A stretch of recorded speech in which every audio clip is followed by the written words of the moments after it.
everyone, welcome back to this week's sweet treat idea. This week, you guys, I am going to be showing you guys how I make my matcha cookies. If you guys know, matcha is usually a drink that's really popular nowadays.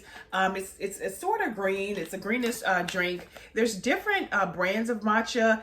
Today we're going to go ahead and go in with the this brand. I just picked it up from the my local Walmart. Is by Harmony. It's the keto matcha. I normally don't drink too much of the drink, but I saw cookies on the internet and I was like, you know what, guys, why not intertwine the matcha powder into the cookie? So today, guys, we're gonna make a matcha cookie. I've never made them before, so trust me, I will not be an expert. So we're gonna make these together. If you have a pack of matcha or any type of matcha mix, you guys, you can follow along. Go ahead and get your matcha powder out. Also, guys, we're gonna be using the Betty Crocker Super Morris yellow cake mix. And of course, the normal when we make our cookies, 2 eggs and a 1/3 cup of vegetable oil. So if you are interested to see how I make this sweet treat idea, if you are a matcha lover, then this video will be for you guys.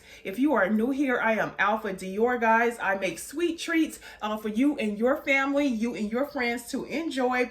My sweet treats, guys, are really easy, really simple. And what I try to do is just make them that way so that everyone can get a chance to make these sweet treats.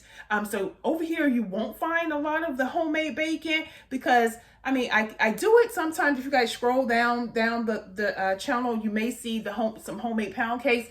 But normally I try to keep it simple for you guys, easy and quick.